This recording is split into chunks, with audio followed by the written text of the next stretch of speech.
way, but middle of this week, we may have some decent periods to cash in on some outdoor time. I'm Camden Walker for CapitalWeatherGang.com. Thanks for joining me on these weekly Sunday Sunset Chat Q&As. Let me know if you have any questions about the forecast, you need any specific decision-making plan information. I'm here for you every week on these Sunday Sunset Chat Q&As. Now we want to flag tomorrow kind of a slight 1 out of 5 chance for severe weather again, like today in our region in the greater mid-Atlantic. We have this slight threat again tomorrow for some small hail, some gusty winds. Hi Peter, thanks for tuning in. So on a potential severe storm day, I always like to recommend to follow our special severe only feed on Twitter at DC Weather Alerts, and make sure you see how I circle that bell icon. That way, if you select that and have the check mark in Twitter, you'll get push alerts to your phone. We won't spam you. It's just for severe weather alerts only in the greater DC area. So do keep that in mind, with a slight chance, 1 out of 5 chance of severe storms again tomorrow. The mugginess this week, kind of dew points in the 60s, well into the 60s tomorrow, and again on Friday. It ebbs, it declines, the dew point numbers, the humidity levels will go down the middle part of this week, and so will the rain chances. So keep that in mind. It's kind of moist and sticky for tomorrow and on Friday as well. But we have maybe some moments in the 50s for dry, pleasant conditions in the middle part of this week. Hi David, hi Lisa. Hi, Diana from Chambersburg, Pennsylvania. Leslie, no snow in the forecast. I love that. And any impact from cicadas on the fireflies? I don't think so. I've actually seen fireflies a little bit early this year. More than usual, so that's great. Elizabeth, small hail is possible with these storms tomorrow, and also a good idea with a 1 out of 5 chance of severe storms tomorrow with small hail and gusty winds. Follow us on DC Weather Alerts. That's our special severe weather only Twitter account. In addition to all of our other social media accounts. Thanks for joining me on this weekly simulcast. I'm Camden Walker for CapitalWeatherGang.com. We're on Twitter, we're on YouTube, we're on Facebook, anywhere you need us. Thanks so much for tuning in, and I can see your questions and comments from all 3 platforms, so please let me know if you have any questions or questions, comments, suggestions. I'll take them. Here's our sunset, our latest day length, and our pollen update. We're near the longest daylight of the year. Enjoy it between now and the end of the month. We are relatively this level of daylight. We gain maybe a minute and a half, almost 2 minutes more of daylight between the length of time between sunrise and sunset. But the sunrises are as early as they get. They're actually going to sneak a little bit later as we get toward the solstice, believe it or not, as a fun optics thing with our atmosphere and the position of the sun as it rotates. As the Earth rotates around the sun. So our sunsets do get a few minutes later toward 8:37 p.m. in the DC area, and our greatest daylight is about 14 hours and 54 minutes, so keep that in mind as well. Liz, cicadas are past peak. They are in the process of dying off and leaving our region after this brood. So we've updated that on CapitalWeatherGang.com, and on Facebook you may have seen an update to our map today. No cicadas brood expected next year in the mid-Atlantic, so that's the good news if you did not appreciate these cicadas this year. But it will slowly but surely get quieter in the coming couple weeks, so I hope that is good for you. Ciao, hello. Hello, Gary, good to see you. Lisa, the weekend as far as heat and humidity, I'll give you a sneak peek, but of course looking that far out into the weekend, it is a little bit low confidence that many days out. It's trillions and trillions of air molecules we're trying to predict that far to the future. They're going to have some unintended consequences we can't quite predict. So here's Saturday. Heat and humidity are back.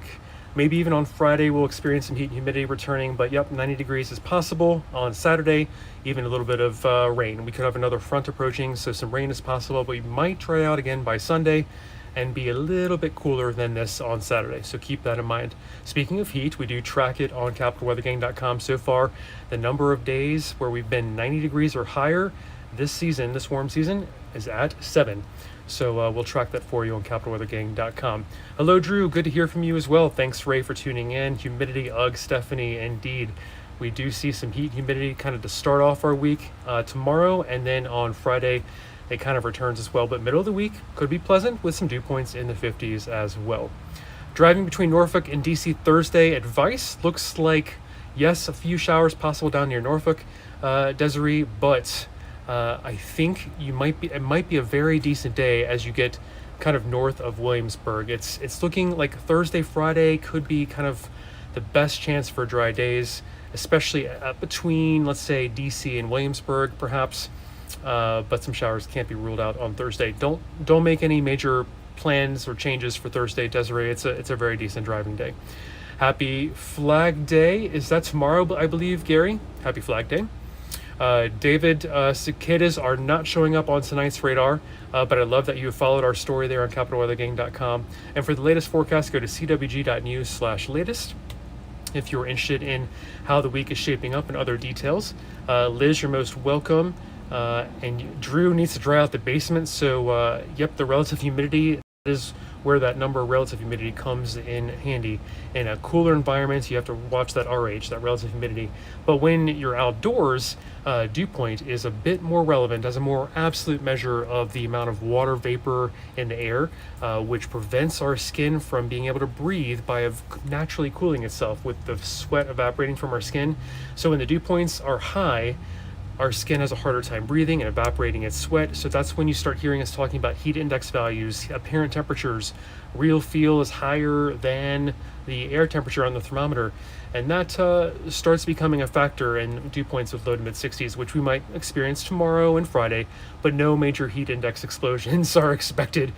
So I don't need to really advise you all to be too careful in the heat. But Monday and Friday could have heat index apparent temperature values near or around 90 degrees with some of this humidity around, so keep that in mind. All right, so let's see, we've got Gary, nice and cool up there, excellent, good for the tourists, not too hot. Desiree, you're most welcome. And Gary, let's talk about the tropics. That is a great thing to make a switch on topics. I'll show you my latest graphics on the tropics. Here we are watching a couple areas. The orange is a moderate development chance. The yellow, less of a slight development chance. It's not even a tropical low off the Carolinas right now, but there's a small window of chance before it heads off toward the waters of Nova Scotia that a low pressure system situated there could kind of gradually transition to a tropical system, but not expecting any major impacts whatsoever. The orange area in the Bay of Campeche, the southern Gulf of Mexico, that's worth watching.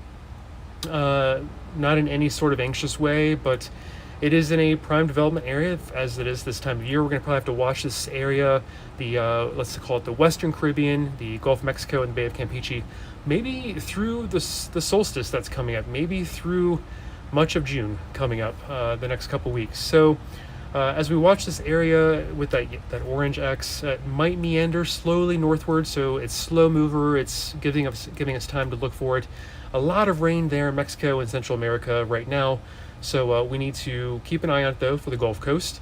No imminent threat whatsoever, but let's just keep in mind the next name on our list is Bill, should anything develop. And of course, and here's a smaller graphic, generally predicted for an above average hurricane season this year as well. So we'll keep an eye on the tropics. And quick note, thanks to climate change, we are seeing earlier and earlier tropical storms develop, and there is even some talk of starting the Atlantic hurricane season before June 1, because you can see this trend between 1971 and 2021, earlier and earlier tropical storms thanks to climate change induced warmer and warmer waters in part. So just keep that in mind. All right, here's the forecast while I check your questions and comments that are coming in. And of course, anytime you need us, we're at capitalweathergang.com. And our latest forecast, our PM update today by Greg Porter at CWG.news/latest. And I'm looking at Gary. You're hoping for weather for the 4th will be good, fingers crossed, but we can look ahead really quick as we get a little bit closer to the 4th. I'm willing to give you some atmospheric signals, a general outlook as it were. As we get toward June 21, 27th, slight chance of above average temperatures, and keep in mind our average by the time you talk to me next Sunday and into next Monday where this map mostly applies. We warm up yet another notch, 87 degrees for an average high temperature at DCA Airport, 69 degrees for an average low temperature at DCA Airport. And precipitation wise, slight chance of above average precipitation next work week as well. So of course, yes, Gary, as we get closer to July 4th, we will of course keep you apprised. We don't want this fireworks getting too wet now, do we? I'm Camden Walker for capitalweathergang.com. Thanks for joining me on these weekly Sunday Sunset Chat Q&As. Give me your questions. I'll try and answer them for you. I love hearing from you every week. All right, Drew's talking about hurricane season. Nothing headed our way just yet, Drew, in the mid-Atlantic. Obviously, you're watching hurricanes.gov, which is great. And we love following you and us at capitalweathergang.com. Thanks for that. Always have two weather sources. I can never fault anyone for that. That is always the safest bet, especially during severe weather, which we do have a slight 1 out of 5 chance tomorrow for severe storms in the region. So make sure if you can have this as one of your sources for severe weather information. It's our special severe only feed on Twitter at DC Weather Alerts, in addition, of course, to our other social media channels on Twitter, on YouTube, and on Facebook. Appreciate you watching from all three tonight. If you're tuning in at any of these three platforms, I can get your questions and comments right here. So please let me know if you need any clarification on anything. Rain totals, we are closing in on average, David. We're doing much better. So let's talk about the drought situation out west. Yes, very bad. Eastward, this information is kind of outdated. It's from last Tuesday. They printed this map then on Thursday. So we're even in better shape than what this drought situation, this drought monitor might tell you. So by the time you talk to me next Sunday, I think we're going to see some improvement. And of course, the the monthly outlook is for an easing of the drought situation in the Carolinas and Virginia. So that is some good news as well. And in the recent past and near term, we've had a lot of rain this past week. This is looking forward the next 7 days. And look at that, even more rainfall for the mid-Atlantic and Northeast.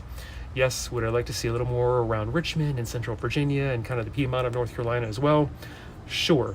But this should be much better than completely dry conditions. We are not exacerbating the drought by any means.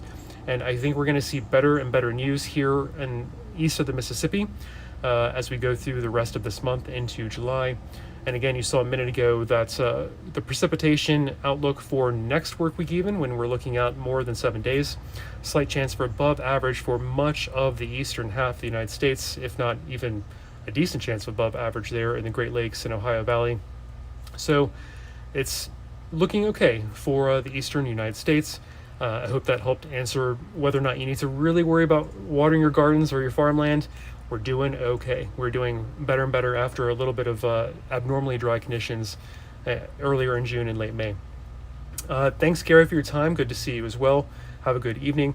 And no, we don't want wet July 4th fireworks, Gary. I love that as well. So we're doing okay in the rain department. And thank you very much, Drew. Appreciate you following us at capitalweathergang.com. You're most kind. Let me know if you have any other questions about the forecast. We start this week muggy and warm and kind of end it on the same note on Friday as well. But rain chances are going down slowly but surely as we head toward the middle and end of this week. We might even stay dry on as soon as Wednesday. But I of course always want to hedge just a little bit, even a 5 or 10% chance of a raindrop. And if you were one of the few people to get wet in the mid-Atlantic, you're going to, of course, think, oh, the weather was wrong just for me. But of course, I'm trying to forecast for the entire region. So thanks for your understanding on that.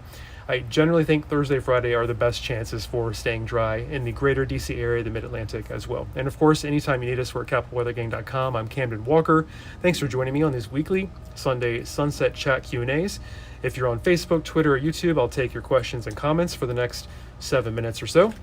And for our latest forecast, go to CWG.news/latest for our PM update by Greg Porter.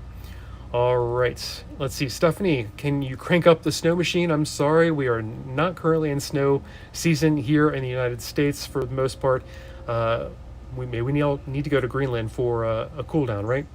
So one thing I want to flag with tomorrow's forecast, there is a 1 out of 5 chance, a slight chance, just worth mentioning, for severe storms like there were today in some parts of our region, especially west and northwest of DC. We could see a focal point along the Mason-Dixon line tomorrow, but even along and north of I-66 in the mid-Atlantic and DC region, the DMV, we could see a slight chance for some more hail, some possibly damaging gusty winds near or around 58 miles an hour. So just worth keeping a note on that. Be a little weather aware tomorrow. Have more than one source of weather information. Happy to, always compare us with the National Weather Service if you like, a local TV station. No worries, but I do recommend on a severe weather potential day following our severe weather alerts at DC Weather Alerts. We don't spam you on this Twitter account. It is just for severe weather alerts. And if you look how I circled that bell icon over there, that will give you push alerts directly to your phone. It's just another way you can use your cell phone to stay on top of severe weather alerts. And even if you follow us and get those push alerts on this DC Weather Alerts account, if there's no severe weather, you'll get nothing. It'll be quiet. Just keep that in mind. It might be a good idea to have this as one source of your severe weather information as well. Chris does not want snow. I love it. And Monday's storms, we could have a couple showers and storms, Scott, tomorrow morning, and then we kind of clear out midday and then kind of percolate the atmosphere with the sunshine that should develop. And then we could see late afternoon and evening storms. This could even be a little bit tomorrow night. We have some more rumbling thunder coming through. So we'll have to stay kind of a little weather aware a tiny bit tomorrow morning, but more so late afternoon into tomorrow evening and tomorrow night, early night tomorrow night as well. But then rain chances do slowly go down Tuesday, and another notch again on Wednesday. You can see 20% chance, maybe even 15% chance on Wednesday. Thursday and Friday are the best chances for a dry day as well. Drew has someone in Vail, and maybe there's some snow still in Vail. That's excellent, Drew. Chris does not want snow, and Rebecca, really appreciate you tuning in and following us on CapitalWeatherGang.com. I very much enjoy seeing you all each Sunday night for these weekly Sunday Sunset Chat Q&As. I'm Camden Walker for CapitalWeatherGang.com. Make sure you follow us on at least three of our platforms, Facebook, YouTube, and Twitter right here. I can see any of these three platforms we're simulcasting to tonight, so let me know if you have questions or comments from anything with the forecast, anything with Mid-Atlantic, Northeast weather, you name it. You can always try and stump me. And so let's quickly touch on the mugginess this week. The dew points are one way to measure that, with moist and maybe sticky times for tomorrow and Friday. Dew points are well into the 60s, but they could go down into the 50s for part of the midweek and maybe Thursday, maybe early Friday. But mugginess does return by Friday afternoon, and even some rain chances again by Friday night. But we do have a decent time of it, some good outdoor moments as rain chances and mugginess do go down the middle part of this week, and especially by the end of this week. I think Thursday could be my favorite day of the week. Yeah, that's my opinion. And of course, we're flagging the severe storm chance tomorrow, some small hail, some gusty damaging, couple could have a gusty damaging wind amount up near the 58 mile per hour threshold where damage is possible. So follow our severe only Twitter account at DC Weather Alerts and see how I circled that bell over there. Try and get those push alerts as well if you can. It's just one source you can have for your severe weather alerts. What else do I have for you? The latest on our daylight, which is the longest of the year now through the end of the month. Yes, we add about 1.5 minutes to 2 more minutes of daylight between sunrise and sunset by the summer solstice coming up on the late night on the 20th, I think 21st technically. And of course, here's a little bit of trees, weeds, and mold is around, but not too bad on the allergy front as well. All right, John is asking about the cicadas. Yes, we are past peak, and you may have seen our coverage on that on CapitalWeatherGang.com. The good news is they are slowly but surely dying over the next week or two. We are past peak, and we don't have any broods coming in for next year, as I have on that little map there. But brood 10 is dwindling now. They are on the way out, and we are past peak, and it'll get quieter and quieter for the next week or two. Look forward to that. I think I will. I think I've had a good time with cicadas. I'm done with them now. Let's see. We've got Kareem. The trend for next weekend. Kareem, happy to review that. No problem at all. It could be warm and muggy. Here's my sneak preview for Saturday. Low confidence when we're looking at Saturday, Sunday next week, but I'm willing to kind of talk a little bit about at least Saturday's temperatures. We could be around 90 degrees again. Dew points could be well into the 60s again, if not near 70 degrees. So it's going to be a little bit uncomfortable, kind of classic mid-Atlantic muggy summer conditions. And we could have some rain chances on Saturday, hopefully dwindling on Sunday if you have outdoor Sunday plans. But can't rule out some rain chances Friday night into Sunday morning as it stands now. But stay tuned to CapitalWeatherGang.com. We will, of course, keep you posted. And you can find a forecast twice a day. And here's the latest, CWG.news/latest, our latest PM update by Greg Porter. And yep, so enjoy Thursday, Friday with the lowest rain chances of the week. But mugginess and heat kind of returns Friday. Rain chances come back again Friday night into Saturday. And I think it won't be a washout this weekend. It will be warm, So we should be able to manage some outdoor time here and there. Just make sure you drink some water as the heat and humidity return. Drew, a little bit of small hail and some gusty, potentially damaging winds are possible in these storms tomorrow. 1 out of 5 chance in the dark green area. Follow us at DC Weather Alerts on Twitter. That's our severe only account that will push alerts to you if you have that bell selected, that little check mark over there on the bell. And if there's a quiet day and no severe weather alerts for weeks at a time, you won't hear from this account on Twitter, I promise. It's not our main Twitter account, but we have it programmed to spit out and push out to you the severe weather alerts. All right, I am going to go in a minute. Just be weather aware tomorrow with a 1 out of 5 chance of severe storms. Hail, wind are the main concerns. Mainly, the main concern area is along and north of I-66, potentially focused along the Mason-Dixon line, the border between Pennsylvania and Maryland. Let's see if I've missed any other questions or comments before I go. I am trying to wrap things up. I'm Camden Walker for CapitalWeatherGang.com. Thanks for joining me. Have a good start to your week. Be a little weather aware tomorrow with a slight severe storm chance. Let's see, you had some rain, Drew. I'll look that up shortly. And David, you're most welcome. And Wilmington, Delaware, Kirsten, no cicadas there. Indeed, these broods are in different areas every few years. Let me show you the map really quick. And we did update that on CapitalWeatherGang.com, the latest for brood 10 this year. But you can see it's a patchwork. There are just so many different broods. I think I counted 9. I feel like I should have recounted before I broadcast. Sorry, guys. But there's several broods in the mid-Atlantic. And you can see the extent of it. It's very patchwork throughout the region. Julie says it's Florida. And Kareem, you're most welcome. And yep, it's going to feel like summer to start this week, David, and to end this week as well. The heat and humidity kind of are a sandwich, the bread of our sandwich tomorrow and Friday, with some rain chances in the middle, but we do have some cool, like less warm and less humid conditions for the middle part of this week. So keep that in mind. Have a good one. Have a good week, everyone. I'm Camden Walker signing off. Make sure you follow us at CapitalWeatherGang.com and on all 3 of our social media accounts. I appreciate you tuning in as we simulcast to all 3 of these platforms tonight. Make sure you give me your questions or comments, even if you were on any of these 3 platforms. I will be able to hear from you.